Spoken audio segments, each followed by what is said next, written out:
Tirage surprise, je vous invite à vous laisser inspirer par les images et les mots de ces cartes, tout en vous rappelant, comme à l'habitude, que vous pouvez interpréter ce jeu différemment, l'adapter à votre réalité. Bien, aujourd'hui, on me présente. En fait, j'ai eu l'impression de rencontrer deux guides qui transmettent leurs connaissances. On pourrait aussi parler d'une seule et même personne.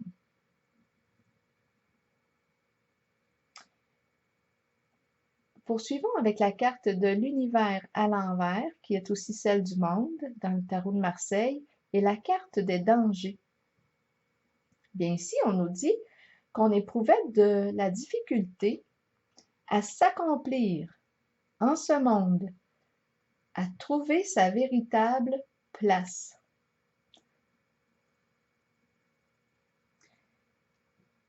Il semblerait ici qu'on avait tout le temps quelque chose, on pourrait parler d'une raison inconsciente, qu'on se donnait pour ne pas terminer ce qu'on avait commencé. Il y avait tout le temps quelque chose pour venir détruire, freiner notre mouvement, freiner notre action vers l'accomplissement de ce qu'on souhaitait réaliser. On pourrait très bien parler de petites voix destructrices qui venaient saboter notre élan créateur. On se remettait tout le temps en question par rapport à soi-même, on doutait de soi. On pourrait parler aussi de croyances limitantes ou une parole qu'on aurait entendue d'une personne importante pour soi qui nous aurait découragés dans notre parcours personnel, même professionnel, sur le parcours de notre accomplissement. On voulait être heureux, mais on dirait qu'on pratiquait l'auto-sabotage, l'autodestruction inconsciemment. Et puis, bien, on avait tendance à s'éparpiller ici et là. Avec la carte du monde, on pouvait très bien être en contact avec une foule de stimulations extérieures. Et puis, bien, on se perdait. On ne savait plus quelle direction prendre, où est-ce qu'on s'en allait. Donc, on revenait à la case départ. C'est comme si on abandonnait le beau projet qu'on avait commencé. Avec la carte de la sagesse, oui, on me permet de faire la connaissance soit d'un formateur, thérapeute, psychologue, enseignant, c'est quelqu'un qui transmet ses connaissances. Avec la carte bleue, on me dit que cet être a réussi à neutraliser la négativité dans son parcours personnel pour emprunter la voie du bonheur, la sienne. Cette personne s'est orientée, a trouvé son chemin pour réussir à être heureuse dans sa vie et elle transmet ses connaissances. On parle d'un guide ici qui est là pour inspirer, conseiller, accompagner. Cette personne s'est orientée sur sa voie. L'autre personne est représentée par la carte du sacrifice et celle du foyer. Bien, elle se dévoue pour une cause qui lui tient à cœur. Elle pourrait très bien faire du bénévolat parce qu'elle aime rendre service.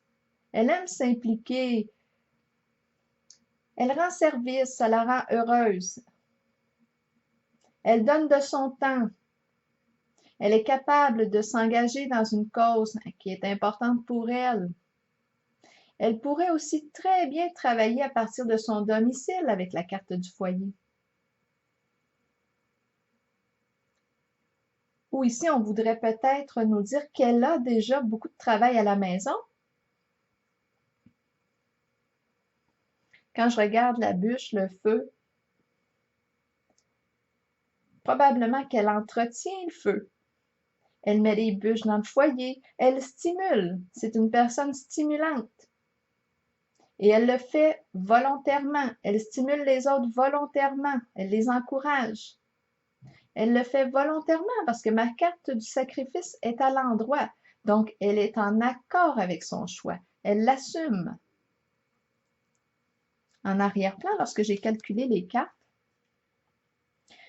On me présente la carte de la solitude et j'ai pigé une carte de mon oracle de l'âme intuitive qui est celle de la demeure, qui nous invite à nous créer un espace pour se recueillir, se retrouver. Et la carte de la solitude nous dit sensiblement la même chose. Elle nous invite à nous recueillir, à trouver des moments pour être seul avec soi-même. Parce qu'il semblerait ici qu'on aurait besoin d'aller dans notre caverne pour réfléchir. C'est le temps. C'est le temps de se retirer du brouhaha, du tapage extérieur et d'aller à notre rencontre. La rencontre avec soi-même. On me présente la notion de l'âme. C'est comme si l'âme avait quelque chose à exprimer. C'est quoi?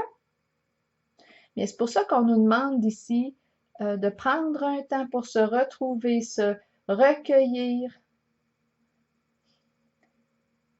pour entrer en contact avec soi-même. Qu'est-ce qu'on veut? Qu'est-ce qui se passe à l'intérieur de soi? Qu'est-ce que ça nous dit? Là, ici, ça fait longtemps, je pense, qu'on chemine, qu'on vit des expériences, qu'on apprend de notre vécu. Peut-être qu'on a tourné en rond. Bien là, on nous demande de prendre un temps pour nous arrêter, prendre le temps de réfléchir à notre situation. Avec la carte du triomphe maintenant, on nous encourage à identifier notre objectif. Qu'est-ce qu'on veut? À le nommer clairement. Là, ici, j'ai eu l'impression qu'on nous proposait 3 choix. Je pourrais choisir le cadeau ou la carte de la malchance. Ça en fait déjà 2. Ou je pourrais choisir le cadeau et la malchance comme 3e option. Je vous dis ce que je veux dire. Je peux choisir le cadeau et rejeter ce qui, à mes yeux, me paraît négatif, lourd, empreint de souffrance. Dans ce cas-là, ça voudrait dire que je choisis seulement que le positif, les situations, oui, qui amènent seulement du positif dans ma vie. Je prends la meilleure partie du gâteau et je balance le négatif. Je rejette tout ce qui m'apporte des soucis, des ennuis. Donc ici, avec cette option, je pourrais aussi balancer des personnes qui traversent une période de souffrance dans leur vie, si à mes yeux, je juge que la souffrance est négative en elle-même et non comme une occasion de transformation, de prendre conscience de quelque chose là, dans notre situation. Je pourrais aussi choisir la carte de la malchance, seulement la carte de la malchance, en cherchant consciemment ou inconsciemment la petite bébite noire. Mais ça peut arriver aussi quand on est déprimé, quand on voit la vie en noir, parce que ça ne va pas bien à l'intérieur de soi. Donc oui, je pourrais me placer consciemment et inconsciemment dans des situations problématiques, parfois pour aider, soutenir quelqu'un, et puis bien, oublier de prendre soin de moi, là, il y aurait un déséquilibre. Il y a des risques que je m'effondre, que je perde mes forces, que je tombe moi-même dans le trou. Quand je regarde la carte du triomphe, le défi là, que je perçois en est un de transformation. Donc, le 3e choix que je perçois est celui de prendre conscience de ce qui crée ces lourdeurs, ces problèmes. C'est pour ça que ça va me demander de m'arrêter pour réfléchir. On l'a déjà demandé tantôt avec la carte de la solitude. On nous a demandé d'aller faire un petit tour dans notre caverne. Donc ici, dans le troisième choix, on nous invite à prendre conscience de la souffrance, de nos problèmes, d'en chercher la cause, la raison, la source. Est-ce que je crée ma propre souffrance par mes comportements?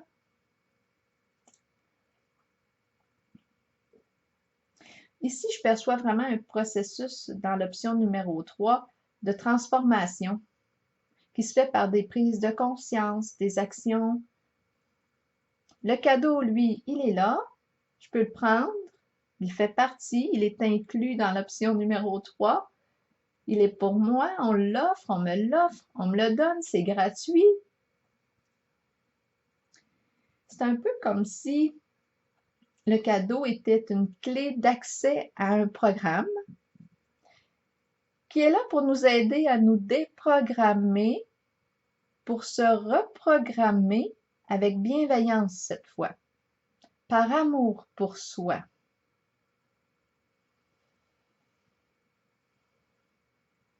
On se rééduque. Les deux personnes qu'on me présente en ce jeu, ou comme je le mentionnais tantôt, on pourrait parler d'une seule et même personne.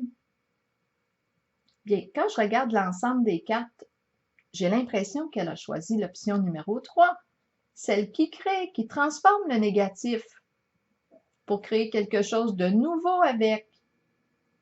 Fort possible avec la carte de l'univers, que ces guides ou ce guide transmet ses connaissances au monde et la carte de l'univers, oui, représente le monde qui pourrait être rencontré à travers l'Internet. Quand je regarde la carte de la sagesse, du sacrifice, du cadeau, l'ensemble des cartes, bien oui, je pense que ces guides offrent, partagent maintenant dans leur élan créateur et de cœur